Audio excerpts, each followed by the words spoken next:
प्रतिष्ठित एवं जाबाज सैनिकों पर एक पोएट्री पेश करना चाहूंगी कि जिसमें हमारे देश के सैनिकों की ताकत को बयां किया गया है। गौर फरमाइएगा कि मैं दुश्मन से नहीं डरता, मैं भारत का जवान हूँ। हाँ, मैं दुश्मन से नहीं डरता, मैं भारत का जवान हूँ। मैं जून में तपती रेत पर लेटे कहता हूँ कि गर्मी आज कम है। मैं जून में तपती रेत पर लेटे कहता हूँ कि गर्मी आज कम है। मैं दिसंबर की ठंडी पीकर कहता हूँ कि सर्दी आज कम है। मैं बर्फ में 9 दिन तक रहकर जिंदा निकलता हूँ। मैं हिंद महासागर की लहरों के कपड़े बदलता हूँ। और हाँ, आतंकवाद की क्या औकात, ये आतंकवाद की क्या औकात जो कुदरत से नहीं डरता। हाँ, मैं भारत का जवान हूँ, मैं किसी दुश्मन से नहीं डरता। मेरी दिवाली में उजाले का ख्याल तक नहीं, मेरी दिवाली में उजाले का ख्याल तक नहीं। मेरी होली में रिश्तों का गुलाल तक नहीं, मेरी होली में रिश्तों का गुलाल तक नहीं। मुझे तो राखी बांधने हर साल घर से बस एक छोटा सा लिफाफा आता है।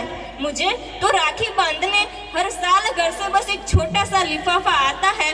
मेरी माँ के पैर छुए मुझे अरसे हो गए हैं। मेरे पिताजी मेरी याद में घर बैठे बूढ़े हो गए हैं। शामिल है खून सभी का, लगी सबकी कुर्बानी है।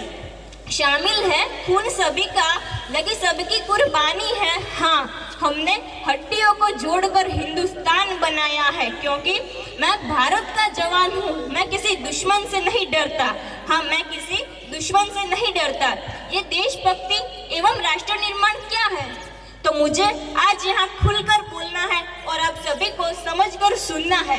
गौर फरमाइएगा कि मुझे नहीं लगता कि ये 52 सेकंड का राष्ट्रगान गाना एवं वंदे मातरम भारत माता की जय के नारे लगाना ही देशभक्ति है। महोदय, ये वो सदी है जहाँ नीति, नियम और नैतिकता जैसी मूल्यों की धज्जियां उड़ाते लोग नजर आते हैं। ये वो सदी है जहाँ सत्य, सादगी, सदाचार और अहिंसा जैसे मूल्यों के भाव बेचते लोग नजर आते हैं। अरे महोदय, ये वो सदी है जहाँ 2 सगे भाई भी प्रेम और शांति की जिंदगी बड़ी मुश्किल से गुजारते नजर आते हैं। आजकल की लड़कियों में एक जज्बा है, एक जुनून है अपने देश के लिए कुछ कर जाने का। तो मैं उनके लिए कुछ लाइनें पेश करना चाहूंगी कि इस मुल्क को खतरा ना हिंदुओं से है ना मुसलमानों से। इस मुल्क को खतरा ना हिंदुओं से है ना मुसलमानों से। इस मुल्क को खतरा है तो सिर्फ गद्दारों से। और हाँ, भूल मत करना मुझे सिर्फ पापा की परी समझने की, भूल मत करना मुझे सिर्फ पापा की परी समझने की। इस वतन की रक्षा के खातिर मुझे हथियार उठाना भी आता है। यहाँ की चांदनी मिट्टी का ही गुणगान करती हूँ, शुक्रिया। यहाँ की चांदनी मिट्टी का ही गुणगान करती हूँ। मुझे चिंता नहीं स्वर्ग जाकर मोक्ष पाने की, बस वो तिरंगा हो कफन मेरा, यही अरमान रखती हूँ, यही अरमान रखती हूँ।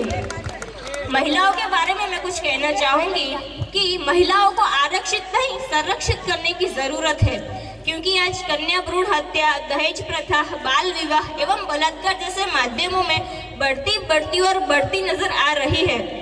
महिला सशक्तिकरण के बारे में मैं कुछ पंक्तियां अदा करना चाहूंगी कि इस वतन की रक्षा का हक हम लड़कियों को भी है। इस वतन की